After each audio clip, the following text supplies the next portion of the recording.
Hello guys, kung bago ka pa lang, like, subscribe, comment, share, at ilagay nito sa playlist guys. Sa ating spiritual life and other topics in life, 2025 to 2090, sa ating uh, how I use Jameson and Crystal for a better life. Okay, ngayon po ay June 3, 2025. Martes ng gabi. Okay, June 3, alas 9 ng gabi. So, yan na po masasabi ko po ha sa ating spiritual life and random topics in life. Talagang, talagang di mo maintindihan talaga ang buhay, guys. Yun talaga na marami kang gagawin, nalilito ka na, anong dapat uunahin, anong dapat gagawin. Yun na ako talaga mga Christians, guys. Nagdarasal tayo ni God Yahweh, pero nalilito talaga tayo, anong dapat uunahin, anong gagawin. Parang pressure ka sa kakainin araw-araw, ang bilis ng araw, ang gabi. Tapos yung nanay tatay mo, nagmamadali tayo eh. Maaga gumising, nagkakape, 'di ba? 'Yun ang mga natural na tao eh, yung mga natural routine eh, yung normal routine natin. Tapos kakain ka ng corned beef, beefloaf, hotdog, hindi tayo nagugulay eh. Tapos soft drinks, nagbo-birthday, spaghetti. Eh, parang simple lang siya, guys. 'Di ba? Pero yun talagang buhay ko, simple lang. Totoo, nagkakasakit pa tayo noon. Yung parang hindi ka malakas, lagi kang pagod, 'di mo alam pala diabetic pala yun.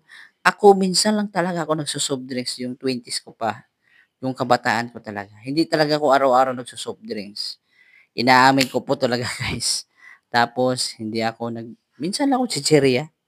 Saka nagtataka ako, ang mga tao ngayon talaga araw-araw soft drinks, sarap sa city life, 'di ba? Then pagkatapos pumupunta pa tayo sa mga bakasyon na area, 'di ba, lugar. Pumunta kami last sa Tagaytay. Yun talaga sa Sky Ranch. Yun talaga ba sinasabi ko po talaga guys na ang mga tao ngayon, judgment. Marami nagtatanong dito sa crystals eh. Ang dami ko daw sinusuot. Sinasagot ko talaga sila guys. Kasi anti-stress, pang physical siya, pang mental. Marami siyang dala. Instead nag-aalak ako doon, yun ang panglaban ko, alak, sigarilyo, chicks, o droga. At saka, panglaban ko talaga siya sa mga radiation at saka pangpaswerte rin sa loto. O, di ba? Dami kong malaking save, malaking tipid, di ba? Malaking tipid sa buhay ko. Hallelujah. At least na-discover ko to kang God Yahweh, di ba? Kasi kung ihimahimayin mo yung buhay o i-analyze mo, sunod i-love and love story talks. Kung intindihin mo talaga ang buhay, guys, it's hard to explain. Kasi lahat pala hindi pala libre, binibigay ni nanay. Tapos kakain kayo, 'di ba? Sabay-sabay may coke, 'di ba? Ang TV talaga, guys, ang grabe talaga. Super deceiving. Mag-chase ka doon, matagal kang oras doon eh. Wala nang panahon mag-worship time. Sana magbabasa ng Bible, mag-aaral sana sa kalusugan, mag-prepared, 'di ba? Magkamustahan sa school. Ang iba mga bata na kanya-kanya ng cellphone. Ang naka-stop talaga sa buhay ng tao, cellphone, yung sobrang mobile games, sobrang napasok sa mga barkada na natuturuan magbisyo, magdroga doon, mag-alak, magsigarilyo. Wala silang explanation o pag-iipon or health advice, di ba? Health tips and advice. Eh, wala eh. Wala silang time eh. Busy sila doon na kanya-kanyang hawak ng cellphone sa kwarto. Tapos, di mo ba maturuan, di ba? Nalilito ka, nagmamadali ka kasi gusto mo sa trabaho at school. Grabing school mo, ilang years ang pag-aaral mo. Ayaw, ayaw. Grabing aral mo sa school para sa trabaho na yan. Totoo, matindi talaga guys. Grabe. Para kumita ka na ng pera. Hindi madali magnegosyo. Di ba? Yun talaga na there is something wrong na hindi mo talaga ma-explain. Na grabe ka, nalilito ka, para nakukompare ka sa TV, hindi, tumataba ka na, di ba, nagsusoft drinks doon, Totoo guys, ang mga artista na yan grabeng diet yan. Yun talaga ng mga tao ngayon madali tayong ma-insecure, naiiba ang itsura, naiitim na nama-matured na. Kasi sa totoo lang talaga guys, sa totoo, I just tell the truth. Ang bilis ng araw, taon, pero hindi siya naka-matter kung gaano effort mo. Yun talaga na sobrang lakas ng gravity guys, 'di ba? Nailuto pa doon ang pangangailangan mo, may iba dun na nagkailangan ng sakit na ang gamot mo, 'di ba, pa-check up na. Wala, eh, yun talaga na, excuse me, wala na talagang saysay guys. Yun talaga na humawak tayo ng mga gemstones kasi nagmamasakali tayo guys na i-improve ang buhay natin. Totoo naman, hindi naman lahat nag-i-improve ay puro pera-pera na lang, eh. It's all about the money. It's all about the money, money, money. Oo, kasi kailangan talaga ang kaalaman ay pera. Hindi siya binibigay, hindi siya yung parang package lang. Kasi yung ang kaalaman para siyang ginto. Hinuhukay yan, ano yan, dinidig yan, hinuhukay. Parang treasure yan, kayamanan. Hindi yan na ang mga tao ngayon, eh, bahala na sila kung anong iko-comment nila sa akin basta mabait tayo, wala tayong ginagawang masama, at least may dahilan tayo guys. Hindi 'to siya anting-anting or agimat, wala. Takot tayo sa gano'n, eh. Gusto natin yung natural stone at hindi lahat ng bato ay gano'n. Selenite, si shungite, si magnetic hematite, wala, eh. Yun lang talaga na nagtataka ako na sobra talagang, tawag dito, mind controlling. Grabeng kontrol ng isip natin guys. Itong mga advertisement, mga TV, 'di ba minsan social media, ano-ano na ng kalokohan, eh, mga ginagawa natin, eh, para mapansin lang.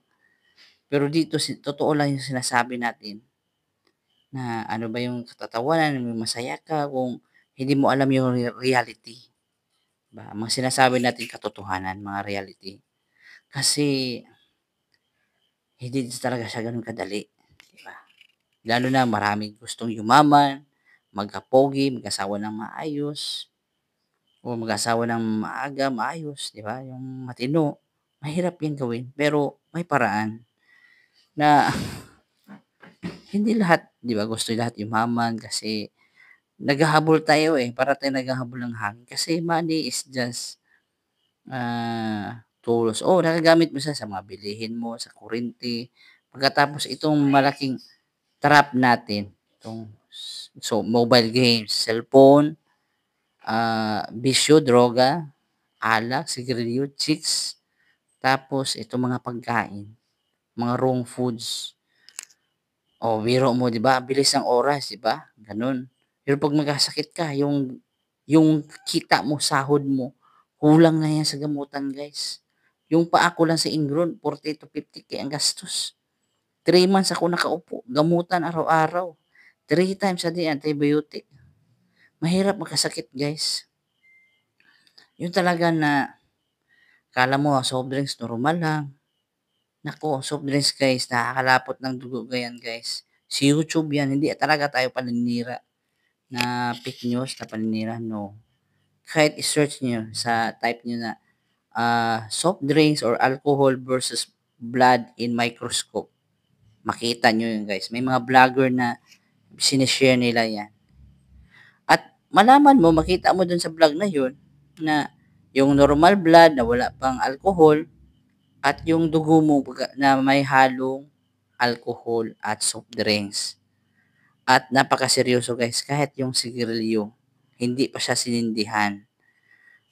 Yun talaga na ako, masasabi ko, na pag may naninigarilyo, nagpa-face mask talaga ako. Talagang totoo siya. Pati yung air pollution, yung pagkain natin, di ba? Mga processed food. Yun talaga nadududa ako guys. Baka yun siguro ang link ng mga sakit. Siguro, hindi naman ka pinipili sa doktor na kainin mo yung hotdog, 'di ba? Spaghetti araw-araw, beef araw-araw, 'di ba? Hindi naman sila nagsasabi diyan. Pero tayo mismo ang sumisira sa ating katawan. soft drinks araw-araw, alak araw-araw, 'di ba? Hindi naman tayo nagpapatama diyan o nagpaparinig. Ang totoo lang talaga, mismo tayong sumisira sa ating buhay, sa ating katawan. Aminin natin o sa hindi, tayo mismo, we are the destroyer of our own life. 'Di ba? Sobrang alat, sobrang tamis, 'di ba? Yung mga sobrang packaging food, dapat saging sana, kamote, nangungutot daw. Ewan ko anong explanation nun. Sa utot baka cleansing yun, 'di ba? Panglinis sa tiyan, mabaho daw. Yun talaga na nasanay tayo sa city life. Akala natin ito yung buhay, 'di ba? Isang araw nagtataka ka na lang na high blood ka na, cancer. Hindi ko naman sinasabi ang bato ay maglilinis sa high blood at cancer mo. Radiation lang 'to at saka pampalakas sa energy sa katawan sa tao.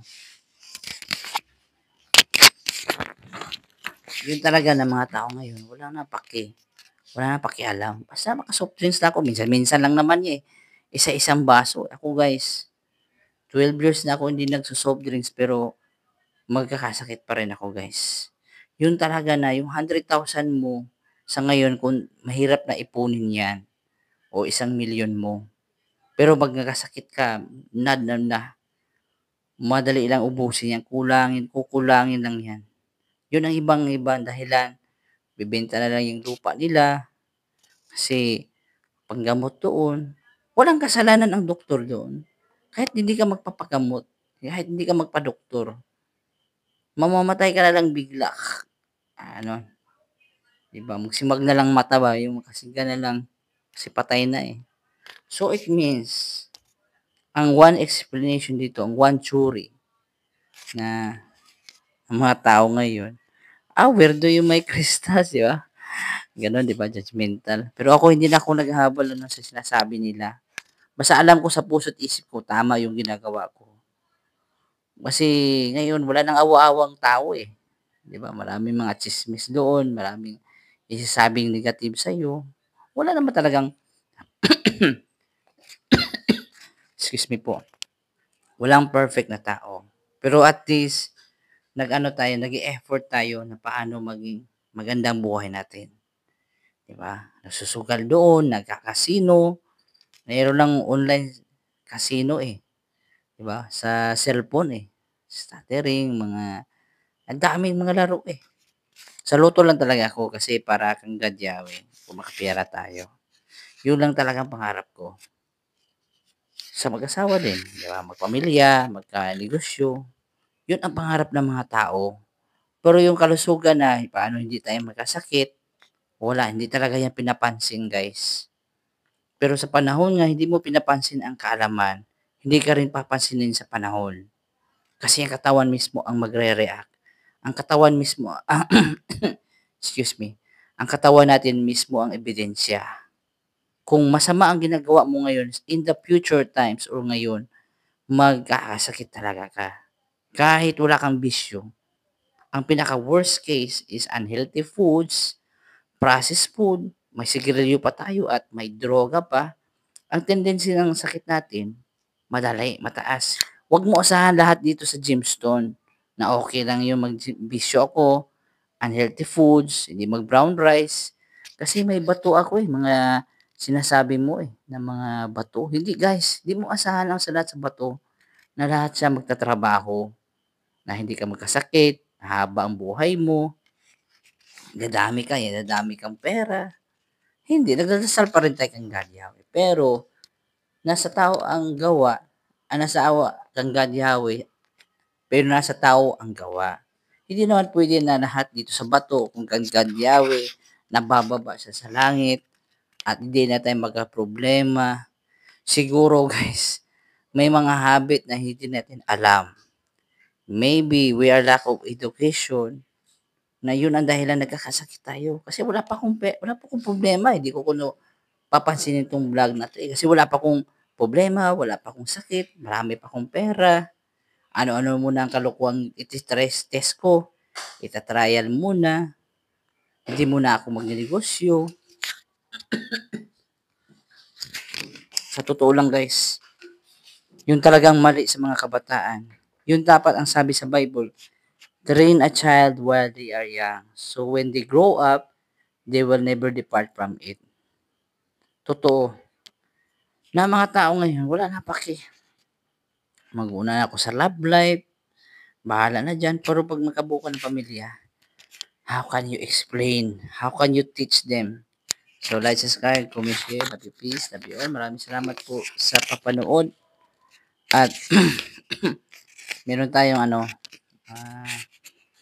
ito yung speaker sa cellphone para malakas yung boses natin, guys. At tinig. Maraming salamat kahit kalahati yung volume ng headset. Okay? Maraming salamat po sa papanood po. At sana na-enjoy yung gabi na ito. Okay? So, sa ating next na video ay Love and Love Story Talks. Maraming salamat po. Thank you po, guys. Love you, peace, love you all. Thank you po.